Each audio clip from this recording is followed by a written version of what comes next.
So, Brody, how was your day at Ace Hardware today? Oh, by the way, Brody's on the hot mic today because we lost some people. There were some casualties. Yes. So, Brody, how was work today? Um, it was interesting. I had this guy come in and he was like, "Hey man," he's like the real bro type. He's like, "Hey man, do you mind watching my cart for me while I go outside to my car and get my wallet?" And I was like, "Yeah, sure, that's fine." And I just kind of set it to the side there, and he's like, "If you don't hold it, it's gonna walk away." The cart? Yeah. And I was like, "Oh, okay." And I put my hand on it, and 30 minutes. 30 minutes go by. Man does not. No, but you're not putting your hand on the cart the entire time. No. Okay, of course. 30 minutes go by, and I'm like, I step away. I stepped away multiple times to go do like paint or like propane or whatever. Uh-huh. And then Alan's just like, "Man, that guy's not coming back. Just put it all up," because it was all like clearance stuff. Yeah. So all we had to do was just take it outside and then, just slap it on the clearance table. 5 minutes after I put everything up, the man comes back and is like, "Hey, where's my cart?" And I was just like, "Look, man, you were gone." I was like, "Sorry, somebody must have put it up. I'm sorry. It all should be out on the clearance table." And like, he was like, "What did I tell you, man? What did I tell you?" And I was like, "Yeah, I know." And he was. We have no choice but to stand crackhead energy. Yeah. That we love that. We love that. It was. See, That's that's like 30 minutes. You expect me to sit there and watch your cart for 30 minutes while you go out to your car and do God knows what? No, but I feel like that's the shit that like conspiracies are made out of. Like men walking into utility stores and then just like half an hour later, just like, "Why'd you move my shit, dude? Why'd you move my shit?" He disappeared into the void. He for him only like 3 minutes had passed and he was genuinely pissed that you moved it all. Yeah. So And like he continued to talk to me, like after he had gotten all this stuff from the clearance table, and he's like, "What did I tell you, man? What did I tell you?" And I was like, "Uh-huh." Like, I can't help you now. I can't make the situation better now. oh my god. So that's really what this episode is about. Well, not about, like bros getting lost in their like trunk as they went through like a time portal. No, we're talking about conspiracies. We're talking about futurism because there's a lot of like scary dystopian shit that's happening in our society right now, and we needed like an episode like quick. So this is what we got up and we wrote in like a couple of hours. So yeah, this is your weekly sauce. Hello. And right off the bat, I want to regretfully inform everybody that Tyler Wilson wasn't able to make the show. We're going to have to postpone our TikTok episode. But if you're losing your shit in the meantime and you just want us to talk with Tyler Wilson or whatever, we apologize, but we're not fucking sorry. So, so with that being said, we're going to talk about the coronavirus first. Because the coronavirus, I think it got Tyler. I think it got almost everybody at our school. You noticed that last week? You walk in last week and then like a fourth of your class is just gone on Tuesday. It was fucking mental. But that shit is happening, but on like a way bigger scale in fucking China. Well, a particular province of China called Wuhan. So what do you know about the coronavirus so far? All I know about the coronavirus is that it's basically just the flu, and like from the research I did, there's like the coronavirus is not a new thing. There was an outbreak around. of like a strain of coronavirus in like 2003. Like these are specific strains of coronavirus, and it's basically just the flu, but it kills you. Yeah. Well, I mean, that's not to say that the flu doesn't kill people either, because like The flu takes people like in advanced ages and blah blah blah. But no, this is taking sort of young people too. So that's sort of what's scary. It's more lethal than the flu in that respect. So we have to sort of set the scene for what's happening with respect to the coronavirus.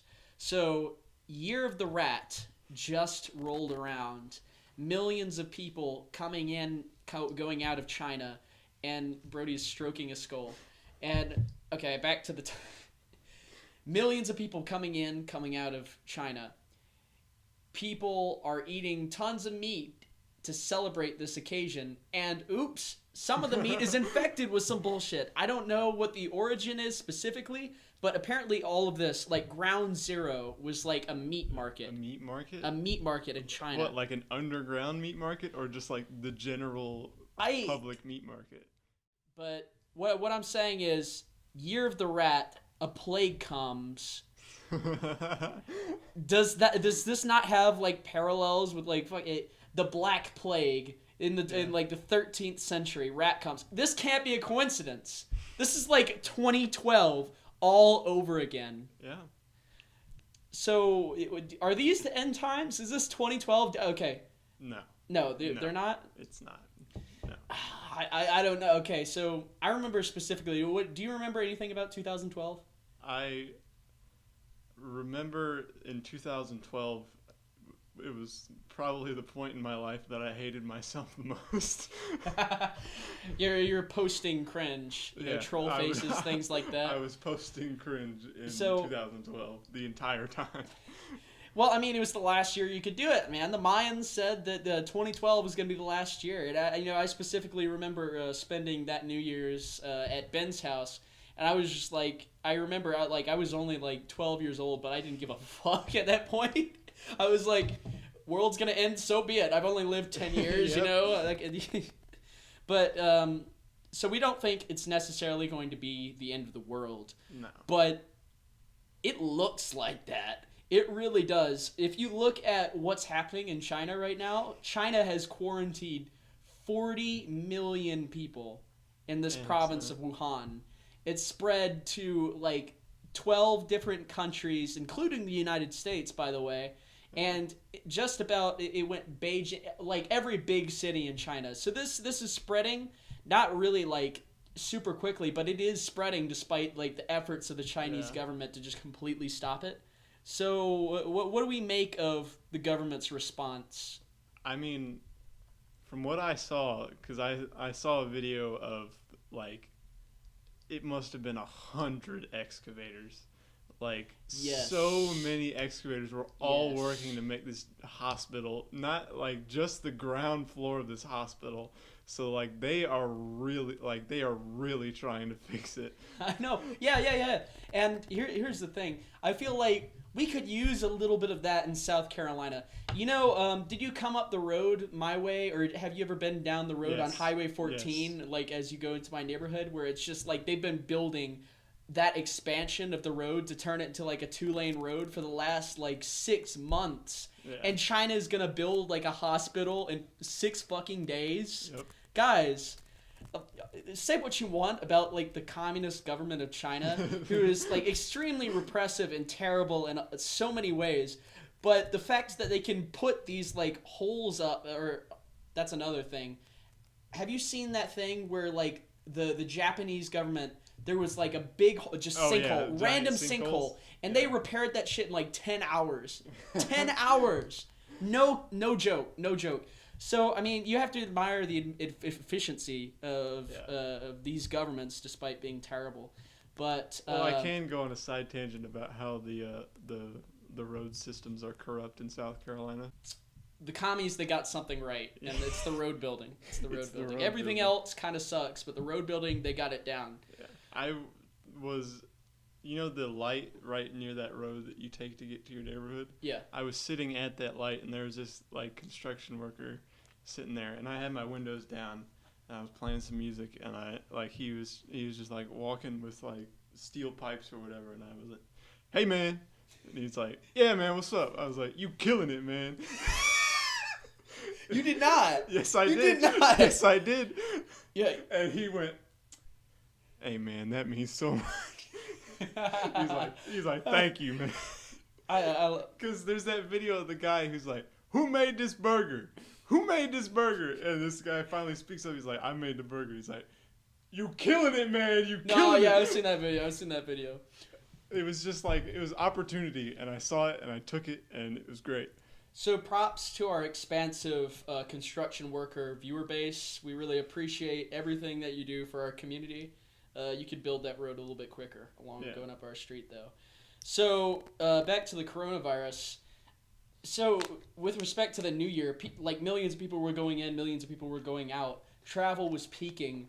How far do you think it's going to go? Because they're still like discovering active cases of this coronavirus. They've obviously they're testing airports. They've sort of quarantined some of these airports. They're checking everybody. But how far do you think it's going to go? How many more cases do you think we're going to see in the United States, elsewhere?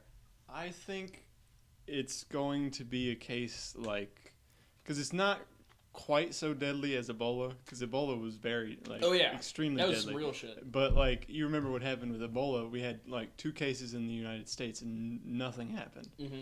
And after like the big scare in it was 2012, it like after like a couple months, suddenly nobody cared about Ebola anymore. Yeah. I love how that shit is still probably ravaging Africa because none of it's reaching us, we don't give a fuck. But I think it's going to be a case similar, but not the same. I think it's because Ebola was very, like, we only had 2 cases in the United States. Yeah. I think we're going to have more cases in the United States of the coronavirus. Yeah, I think it's more viral less than people are going to die. I don't think people will actually like. I don't think anybody's gonna die in the U.S. because the thing is, I did my research. This shit is very treatable. What they're doing in China is they're giving like HIV treatment. They're giving like HIV drugs to these people that are contracting coronavirus, and it's like working pretty well to remedy the shit. It's only people that are older that are dying. Plus, I mean, you got to think about like China.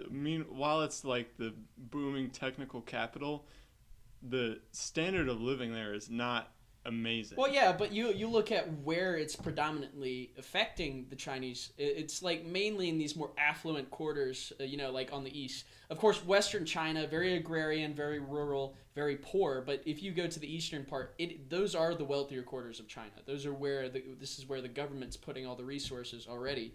So I think they're like the fact that they're responding to it. This is like the best of what they have, right? Yeah. So I don't think it's going to go that far in the United States. But right now, I read just like 2 hours ago that there's 4 confirmed cases. Yeah. It was up from 3. Has anybody died from it yet? Nobody has died from it yet. Yeah. But I think it's going to be a case of we're going to get more in the United States, but we're like I think it's going to be like Ebola. I don't even think anybody died of Ebola in the United States either. I can't be sure on that one. But I think that this disease is immensely more treatable than Ebola. Yeah. So I don't think we'll see. But right now there's 1 in Washington, 2 in California, and 1 in Chicago. So I don't know. It's plus all the people from China are probably being quarantined by now. And they're scanning everybody, no exceptions there. And that's sort of the scary part. Like they're quarantining this city, and it's like they've got the military sort of blocking these roads. Like officially, the government hasn't shut down any of these roads, but there's like people with AKs walking. Yeah, like white like protector suits, hazard suits, and then they've shut down the airports too. So they've definitely like Plague Inc. shut down this part of the country. So I mean they're doing what is the correct thing to do. Yeah, and something so viral as the coronavirus. I mean, they had to do something, obviously, but the fact that there's been like ethical concerns, like is it ethical to close in 40 million people? It depends. It's complicated, but I would say yes. We don't want that shit globally. I mean, you can quarantine 40 million people in a city, and then you can have other quarantine zones in that city.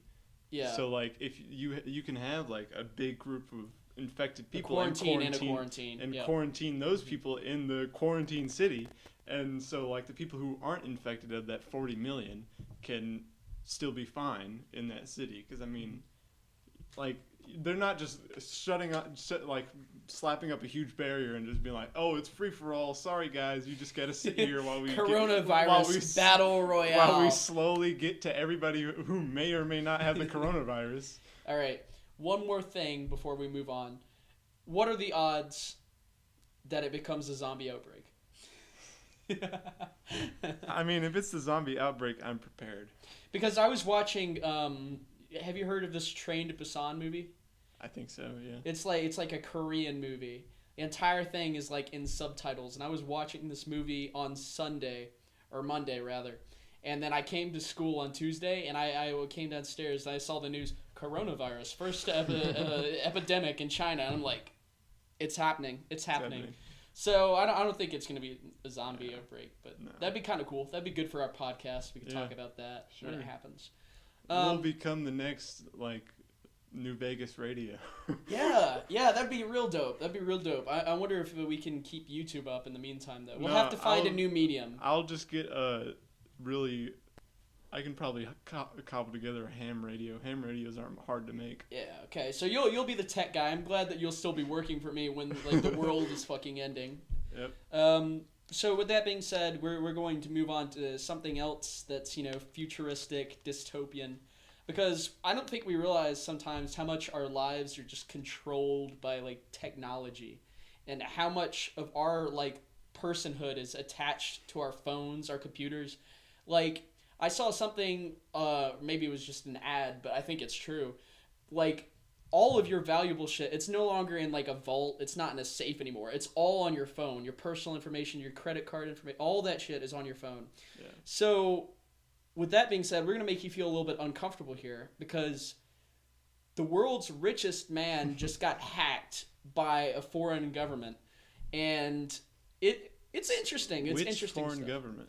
The Saudi Arabians. Saudi Arabia, what is the motivation to try and take money from Jeff Bezos? Okay, so the intention obviously is to blackmail Bezos, and I'll give you the evidence, all the stuff. Okay. So this starts in 2018, middle of 2018.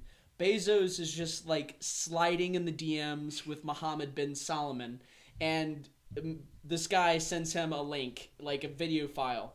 The picture of the video is just a Saudi Arabian flag and a Swedish flag with the play button. And obviously, Bezos was like, lol, this is so random. And he clicked the fucking file.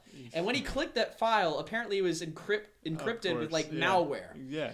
So I don't know if he realized it at the time, but over the course of the last 2 years, the Saudis have been taking information, collecting all of his information from the phone. Yeah. And I think just recently, Bezos found out that they were doing this shit somehow.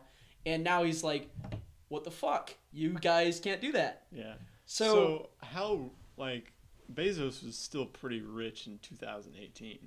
He was still buku bucks rich. He might have been the richest man in the world, at that point.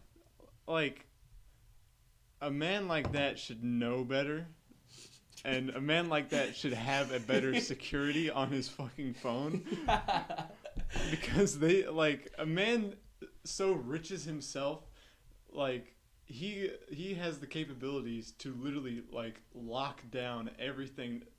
Obviously there's better hackers than people in Saudi Arabia. Yeah. There's white hats, there's black hats, all that. All the secret underground people who literally do hacking on other companies. Oh no, but I think that this malware was developed by a particular group. I forget during my research what the group was called, but it was a professional group that developed the malware. But it was just the guy, the king of Saudi Arabia that sent it via the DM. So he probably got a hold of the. He probably because honestly, hackers, they don't give a fuck. They don't. They don't care who they give their virus to or who they allow access to use their virus, or they just don't care. So if he contacted some group and was like, I need a virus to spy on Jeff Bezos' phone, they'll just be like, sure, that'll be certain X amount of money or X amount of whatever, and but still, Jeff Bezos is so freaking rich. he should have better protection on his phone than just the base Well, you know, in stuff his on defense, his phone. like iPhones have been consistently called the most secure Yeah. phone. So I mean, he might have been thinking, oh, you know, it's safe, whatever. Or what he probably was thinking is he wouldn't have the balls to try this. He's gonna send me a regular video, or else I'm gonna fucking murk him. I don't think we should put it below Bezos to try to assassinate a Saudi king. That'd be dope as shit. That's based. Yeah. That is so based. But I think the more important thing to consider here is why the fuck was Bezos talking to a monarch that like kills journalists and shit? Why was this something that happened? Do you think that they were really talking about like Mohammed bin Salman was like, yeah, I ordered like a microphone and the shit didn't come in on time? No, they were talking about like real shit, like like business deals, like big business, and like with a capital B. These guys were fucking serious. Anyways, so why is it important? So do you remember about a year ago, there was a journalist that worked for the Washington Post called Jamal Khashoggi. Yes, I remember this. So, a independent organization called the FTI, advisory, whatever. It was like a consulting company that does tech stuff. They looked into this hack, and they found that 2 weeks before Khashoggi was killed, 500 megabytes of data were taken from Bezos' phone. So, there's not maybe a direct parallel or a correlation there, but 500 megabytes before they kill somebody. They literally assassinate someone. I mean, Sketch. 500 megabytes is not a huge amount. But considering that it could be like text files, video files, you could get a lot in text files for 500 megabytes. Like a 30-second video of high quality. So if it's like the highest, like 4K is well, maybe not 4K, maybe 1080p. Like 30 seconds is around 30 megabytes. Mm-hmm. And so I don't know what kind you of... could still, like, I'm just putting in perspective. So like a decent quality video of 30 seconds is only 30 megabytes. But like realistically speaking, I don't think the videos would be too important, too relevant. So like text files, those are so tiny. Like those can be in like depending on the size, they can be into the kilobytes, not even like megabytes. Thousands, like millions, even probably not millions, but thousands of pages of data that would have been confidential to Amazon that they're just taking in. And then I think specifically with respect to maybe Khashoggi's whereabouts during this period, what is his schedule going to be looking like in the next 2 weeks? So that's kind of sketch, but one thing, because I honestly, I think that both of these people are just like atrocious. Yeah. The king of Saudi Arabia, Jeff Bezos, I think they're both awful people. So when I see one of them gets fucking owned, I think it's awesome. Okay, so the big thing that they were trying to get Bezos on is they were trying to blackmail him for shit. Yeah. So what was going on? Bezos is smarter than that to like do some fuck shit on his phone. No, he wasn't. Oh, no, he wasn't. What did they get on him? This was prior to Bezos' divorce. Oh. Yes, that happened 2 years ago. So they got all this data of like personal text messages about how Bezos was hitting it big with some person. And this shit is hilarious because MBS is just like a blatant sexist. So he was like, women be like terms of service. You have to read all of it, but in the end you just say, I agree. So this guy, they're just like doing dude banter, like locker room talk. Yeah. And he's getting all this shit out of Bezos through the hack and through his personal conversations. Mm-hmm. And they obviously use this as leverage to get something. What it is, we don't know, because the FTI consulting company didn't say anything specific. And I read the report. It was like 17 pages long. And it was a whole bunch of nothing. You know what I learned from the shit? That this is the most scandalous thing of all. The most visited page of Jeff Bezos, Bing. That's the he uses Bing. Bing. Can you believe that? Tell me that Jeff Bezos is not a psychopath, having learned that. On a phone, too. On a phone, yes. there's an integrated like Safari app. Yes. But he goes out of his way to download Bing and use that instead of the Safari and I think or part of even that, Google. I think part of that is just like a repressed like I can't give it to my competitors. I can't give them the clicks. No, I can't do it. I can't do it. Because like Jeff Bezos is the type to micro like manage his corporation at every level, and he's like, my clicks can make a difference. Ah! His brain is fucking frying with the concept of him giving ad revenue to Google. So this is some concerning shit when it comes to technological security. I don't even like. I think the only thing that Bezos could offer, like he can't really offer political favor because he's not a politician, and he can't the only thing he can offer is money. No. What Mohammed bin Salman wanted this entire time is, give me a year free Prime. That's all he wanted. That's all he wanted. And then he ended up assassinating his journalist because he didn't get his year free Prime. God damn it. Mr. Bezos didn't give me free Prime. Just cocks the gat and just blows the head off of a journalist. Oh, it was nastier than that too. They like severed his arms off. Yeah, that's how the assassination went. It was nasty. It was nasty. I thought they didn't ever find him. Yeah, because they severed him up and cut him into little pieces. They had like audio recordings of like him fucking screaming. What I think. The fuck? I know, it's fucked up. These Saudis, they don't give a shit, and I can respect that. That's awesome, but like at the same time, fucked up. Yeah. What the fuck? I just thought he just went into the embassy and never came out, and that was the last we heard of him. Yeah. So with that being said, why are we with that being said, why are we still friends with Saudi Arabia? Why are we still Saudi Arabia's ally? Are we? Like, we're still ally. We're selling them guns. We're trading in oil. So we need oil. Yeah, we need the oil. I don't know. You can make an argument that America is sort of energy independent in some respects. Our like oil prices, even with like all the shit that happens in the Middle East, is way lower than what they pay in Europe because they're not, with the exception of Norway, they're not energy independent at all. Isn't Norway just like geothermal capital?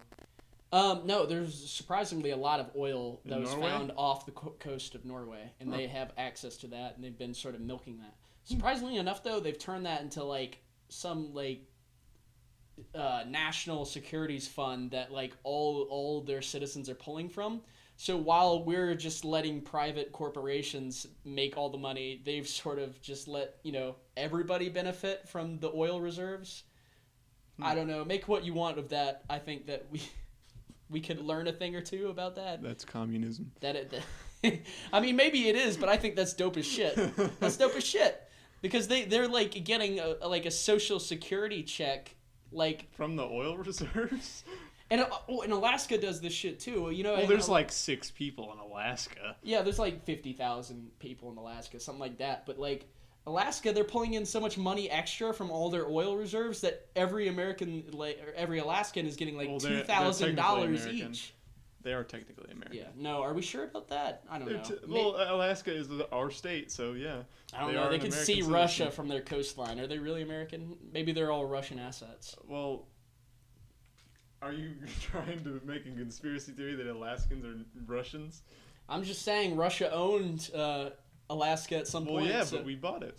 Also, there's nothing. There's a city in Alaska where like 90% of the people are, and then there's like 12 people out in the like badlands of freaking Alaska.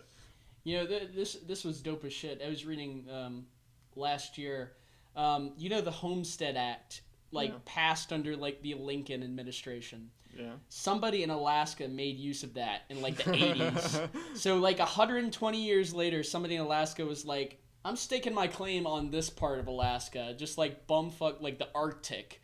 And they made use of it. Of course, a couple like months later, there was no more Homestead Act because they realized, oh shit, that is still a thing. So they got rid of that. So bad state of affairs internationally, or relations with the Saudis, they're getting worse over time. And it's all dystopian and a shit show. But with that being said, this is our shit show. And when we talk about shit shows, there's no shit show greater than the American Space Force. So we talk about super viruses, super hackers. Let's talk about super soldiers, right? This was greenlit by Congress last month. It came with a bundle of like, hey, we're going to boost soldiers' wages and we're going to give maternal care for federal workers. Awesome. Yeah, it's awesome. And I think it's epic all around. There's some people that are like, Space Force, that's kind of stupid. But it's because it was made under Donald Trump. You know, I think that there is some merit to that. But because speaking even as a liberal, I'm looking at this shit, I'm like, this is dope as fuck. Yeah. Because you know how much we spend like on NASA nowadays. It's nothing. It's nothing at all. If you had $1 and you broke it up into little pennies, even then you'd be spending half a penny on your tax revenue going to NASA. It's insane. This is a program that definitely needs more money, and even if we can't get it through NASA, I think the Space Force is the best way. Well, I think the problem with NASA, I'm going into duty man territory. All right. Mr. Duty. The whole process with NASA is so like bureaucratic. So to even get like a shuttle to launch, they need to go through so much shit and paperwork just to get it to launch into even if it's just a test launch, they have to get so much paperwork signed. I think Space Force is a good idea, but I feel like I just have I have a feeling that they could have just revamped NASA, and maybe Space Force could have been a branch of NASA, and I would be completely fine with that. But see, I think the problem with that, the problem with NASA is it's terribly underfunded. Yeah. So if you just had more hands that could do the paperwork, that could do all the bureaucratic functions, it wouldn't be a problem for us, because we could just hire more people could do the paperwork, easy peasy. File for grants. I'm totally willing to work as like a CNC operator for NASA, bro. Yeah, I would totally work for NASA. And I was looking into this like seriously, and I'll work for the Space Force. I was like, how do I join the Space Force? And they're like, okay, you can't right now. Yeah. But if you apply for the Air Force, there's like a chance that you can go into the Space Force. Yeah, and the way that it's worked thus far is there's like 16,000 Air Force people that were transferred to the Space Force. Where is the Space Force based? The Space Force? Does it even have a base of operations? I don't know if it has a base of operations yet. Like, the guy that's in charge of the Space Force was just sworn in on January 14th. Okay. So I don't know if they have an official base of operations, but they've obviously recruited people into this shit. So what I'm sort of imagining is there was like somebody that was sweeping floors in like, I don't know, some military base, some airplane hangar, and then their division was because the way it worked is they like recruited a division, like one particular division to be in the Space Force. Yeah. Somebody was just sweeping floors, and now in like a few years' time they're gonna be shot into space. So that fucking owns. They were cleaning their barracks, and they were just like, "Hey, you're coming with us." That owns. I fucking love that. So, but like, I think, well, obviously the people most well equipped for space travel would be the Air Force. Yeah. But the Air Force is also like one of the most like education based branches of the military. It's super hard to get into the Air Force. It's really hard, and it's like you've got to be really fucking good to get into there. Like, and there's so much stuff you can do outside of just flying a jet. And like flying the drones and all that, you can do so much other stuff. Like you can be a mechanic for all those jets and stuff. You can design stuff in the Air Force. Mm-hmm. It's crazy. I think the Air Force is if they were gonna like draft from a particular branch of the military, I think that this would be the branch to do it from. So with that being said, are we for or against the Space Force? I'm totally for the Space Force. I think I'm for the Space Force. Yeah. There's a lot of people, that are clowning on the Space Force, but I think it's they awesome. Could do with a better logo. Yeah. People on Twitter were saying that it's basically the Star Trek logo. But I think where the logo comes from is I do think it is based off of the NASA logo, because the NASA logo has the circular orbit thing, and that arrow I think is supposed to be like the red arrow that all the NASA logos I sort of have. took like the triangle to be like a sort of futuristic spaceship because we have no idea what like really cool spaceships are gonna look like. So they're just like, fuck it, triangle. Yeah, but I think that's what the arrow is supposed to be. I think it's supposed to be that red streaking arrow that is in all the NASA logos. But they've like shortened it down and made it more like a shorthand version of that. So do you think that NASA might become obsolete if we put some money, because the thing is, we're spending like billions, like in the neighborhood of like 700, 800 billion dollars on our military force. I don't think NASA will become. I think NASA will probably become a part of the Space Force if it's not already. If there's so they're going to take it under the wing of the Space Force. I think that's so. But the problem with that, for me, is if NASA becomes part of the military, it's no longer for civilian research. It's for military research. That's true. So what NASA, I don't know, is working on right now, we want to make a base. We want to make a base on the moon or whatever. Or I think they might be almost like business partners. Yeah. So they're not exclusively together. They're not the same group of people who do like all the launches and stuff, but it'll probably be like a mutually beneficial, like they've got two giant heads of engineers who are all making amazing space stuff, and they might just trade engineering designs, or they might share the same launch platform. And see, in a world that made sense, I think that would be the case. But the problem with our government as it stands is we really like war. So I think if Congress has the choice, they'll take out all the civilian functions of NASA, and they'll say, oh, a civilian base on Mars or military Moon for research? No, we want that as a staging point for like anti-nuclear fucking laser beams that shoot at Earth. Yeah. I think that if the Republicans and like if they had their way, they might do that, but think of the potential. Think of the potential. All the weapon development. Here. Do you know? Do you remember in Ghosts, or have you heard of Ghosts where they're just like they shoot giant fucking rods out of space and then it just blows up like a fucking nuclear bomb without the fallout? What potential weapons do you think are gonna come out of this that are gonna be so dope? Well, permanent moon base gives, if anybody has a permanent moon base, that gives them the advantage off rip.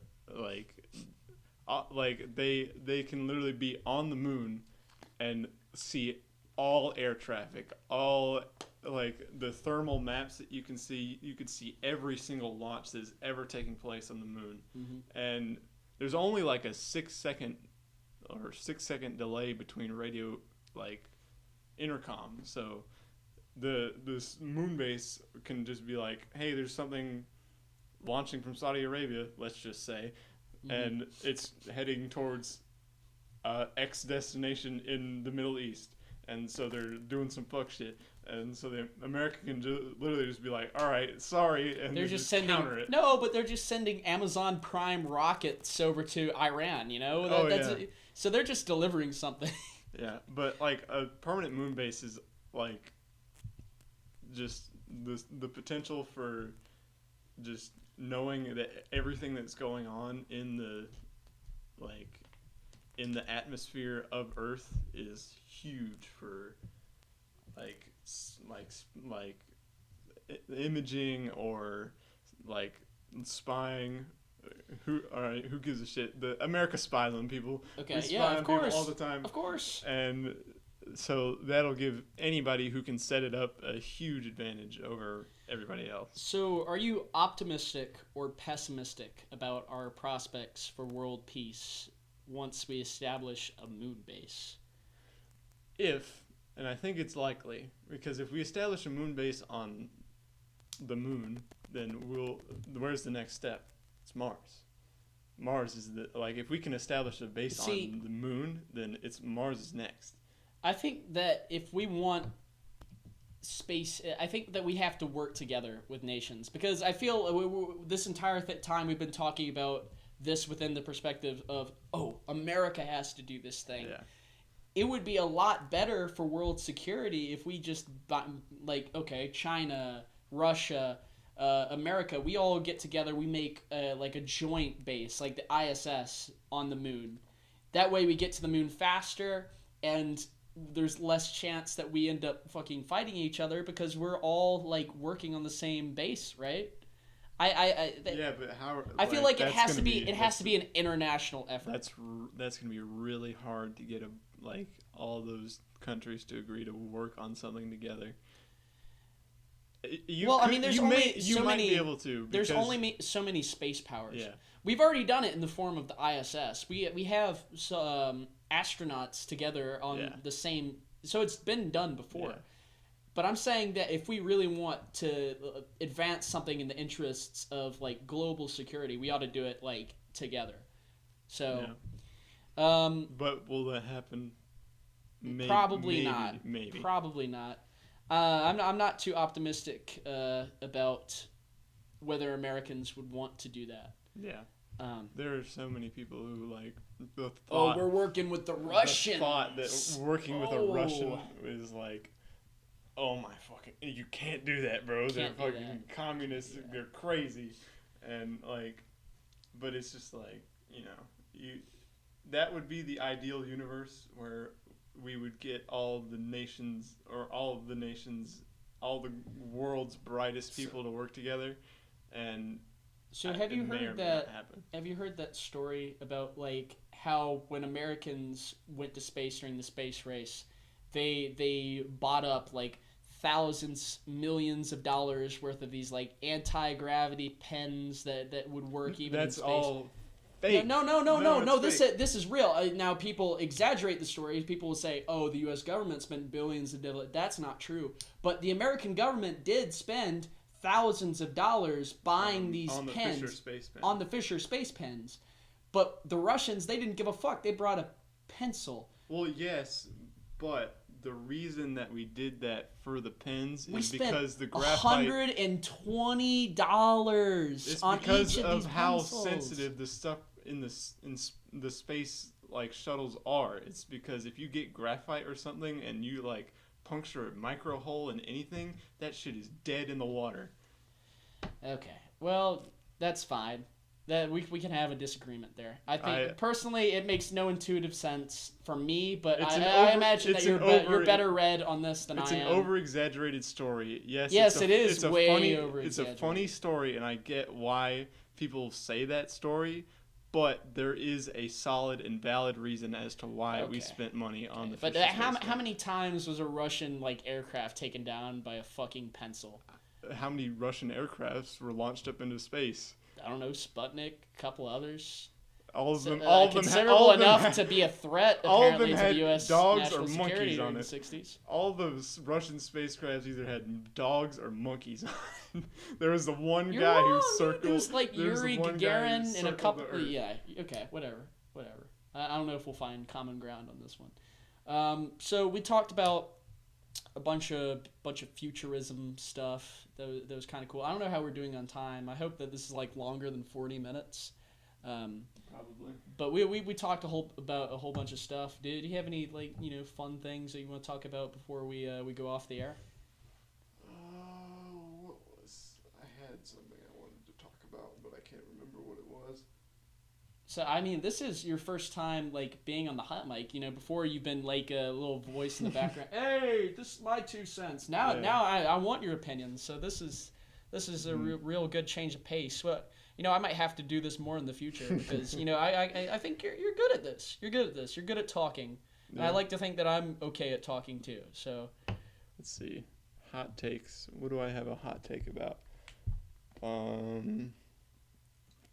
Oh, did you hear that Kobe died in a helicopter crash? I did. Yeah. I heard about that. That is rough because he was. Dude, he was an amazing person all around, and like he did so much for the African American community and the world in general because of how generous he was, and it's a huge tragedy that he has passed away.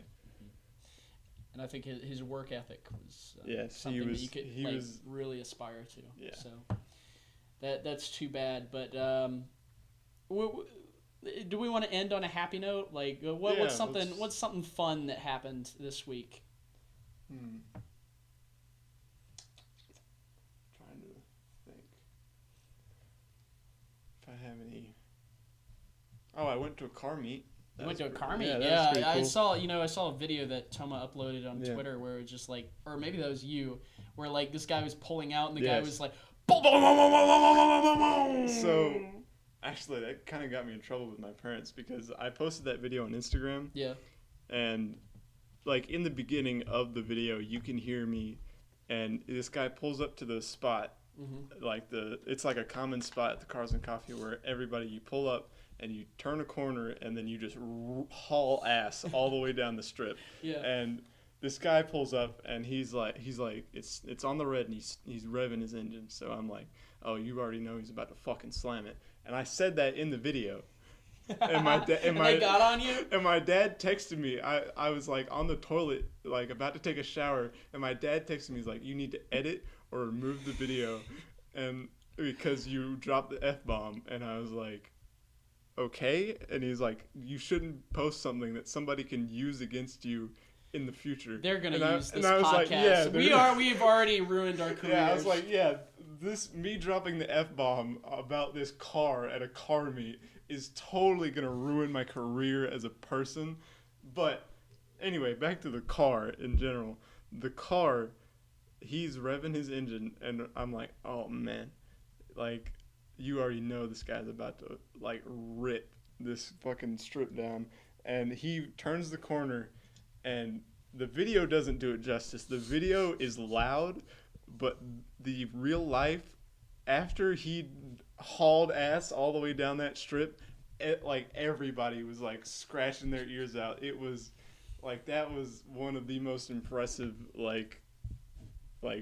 takeoffs that I've ever heard. You know, we ought to do an episode. We all ought to go to like a car meet. Maybe we get like Rajan, Toma, yourself, and me. We all go to a car meet, and we're just like, maybe we make an episode about cars. That'd be kind of cool. Yeah, I'm upset because I've only recently like gotten into the world of like the automotive. Yeah. I've been in the like mechanical world, but I haven't gone like into the automotive. So I'm out here trapping in the Nissan, like, which I repainted recently. Yeah. And I'm out here trapping in the Nissan, and the amount of money I spent on the Nissan, I could have gotten like a way cooler car than the fucking Nissan. But that being said, the Nissan is a good old like beat around the neighborhood car. Yeah, I don't exactly have, the coolest car, a Jeep. I mean, I think the coolest thing that I've ever done on like with a Jeep is like I pulled into the wrong lot once and I went over like a literal hill to get over to the next lot. That was kind of cool. That was a pro of like having a Jeep. But besides that, I think my car is kind of Cars and Coffee is great. Cars and Coffee. There's really like two places. There's two people who set up like car meets. One of them, Cars and Coffee, has been around for a while, and like that's like the one you take your family members to, and like you make a day of it. And then there's like upstate like car meets. Yeah. And that is the one where everybody is fucking trapping it out of their JDM cars and the fucking like hydraulics and everything. And the broke down Honda Civics and all this shit. And the last one I went to, which was the first car meet I went to, I forget what car it was, but he pulled out of his parking spot and he circled around and he came back to the front where like everybody could see him. He was in the front of like a store. So like there's no way you couldn't see this car. And this man, he fucking gasses it, does a burnout. Flames are coming out of his exhaust. Oh, that is dope. Yes. Holy shit. Like he fucking ripped it. And it was like upstate car, like that car meet is like where you go to see some real shit. Yeah. And Cars and Coffee is where you Cars and Coffee is where you go to see like old military vehicles, like really good restorations done by companies, or like really like famous cars. Like we saw the Bullitt Mustang, that was really cool, and like a Shelby. I can't remember now. Toma's gonna be mad at me, but like that's.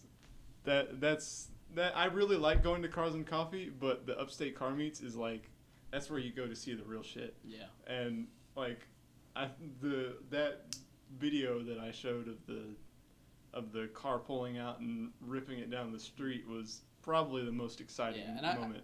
I'm saying we got to do an episode on cars at some point. I don't know shit about cars, so it'll just be me taking the back seat, letting Raj and Toma yourself talk.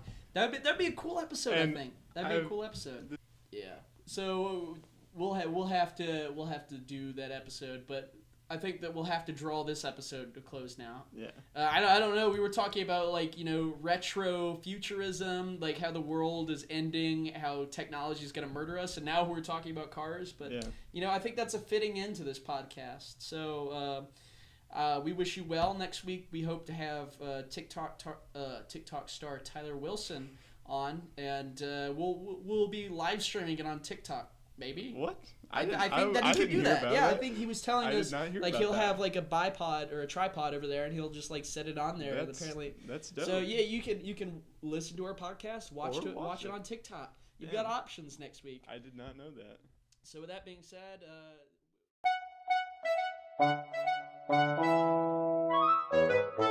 stop by your neighborhood Ace and we'll help you get organized. 18-gallon totes, $3.99 after $1 instant savings.